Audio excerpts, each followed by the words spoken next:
Asante sana. Mimi naitwa Constantine John Kanyasu, ni mbunge wa jimbo la Geita mjini. Kwanza nataka nimshukuru sana Mwenyezi Mungu kupata fursa ya kuwakilisha wananchi wa jimbo la Geita mjini, na leo nilikuta kwa Geita mjini, leo ni manispaa ya Geita. Lakini namshukuru Mungu kwa kuwa mbunge wa kwanza wa jimbo hilo. Niseme kwamba nishukuru pia serikali na chama changu, Chama cha Mapinduzi, kwa kunipa nafasi katika kipindi changu cha miaka 5 na miaka 4 ya Daktari Samia Suluhu Hassan. Yako mambo tuliazimia kuyafanya katika ilani ya uchaguzi ya mwaka 2025. Niseme kwamba nimeyashughulikia kwa 100%. Mengine yamekamilika, mengine utekelezaji wake unaendelea, na kwa kweli hakuna jambo ambalo bado liko mezani. Nikizungumza kwenye masuala ya miundombinu, Geita kama mkoa ni mkoa mpya. Ni kati ya mikoa iliyoanza mwaka 2012. Kwa hiyo ni mkoa ulioanzishwa, hauna ofisi ya mkoa, hauna ofisi ya halmashauri, hauna ofisi za kimkoa.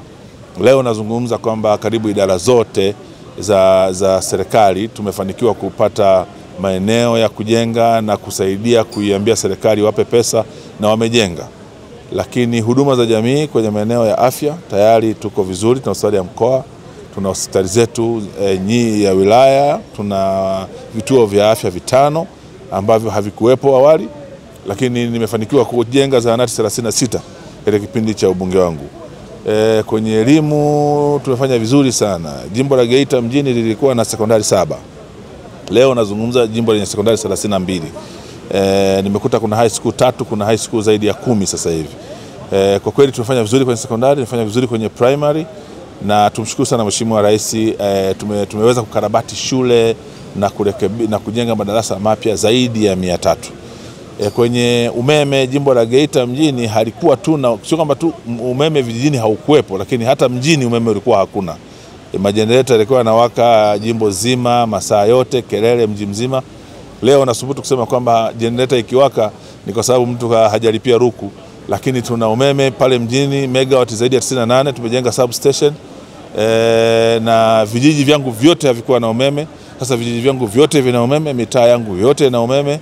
Naweza kumshukuru Mungu kwamba umeme kwa kweli katika eneo la umeme nimefanikiwa, na nawaomba tu serikali waendelee sasa kusambaza kwenye vitongoji ambako tayari tumekwisha peleka orodha ya vitongoji na tumekwisha saini mkataba. Yako maeneo mengine kama barabara za Geita mjini ambayo nikiri kwamba mji unapanuka kwa kasi kuliko maandalizi ya serikali. Tumeshajenga sasa zaidi ya kilomita 40, lakini mahitaji ya ule mji peke yake pale mjini kama kilomita 80. Sasa hivi kuna mradi unaendelea wa takriban bilioni 22, na mradi huu iwapo utakamilika, sura ya mji itabadilika kwa sababu kila barabara inayojengwa inawekewa taa. Tumepata bahati pia ya kupata stendi mpya ambayo itagharimu kama bilioni 19. Hii ni mkopo kutoka Benki ya Dunia, mradi wa TACTIC kwenye miji maalum. Nikiri kwamba stendi hii kamilika itabadilisha kabisa sura ya mji wa Geita ambayo leo ni manispaa na kutoka mji, lakini pia itaongeza shughuli za kiuchumi za wananchi wa jimbo Geita mjini. Kwa kifupi niseme kazi kubwa sana imefanyika kipindi cha miaka 5.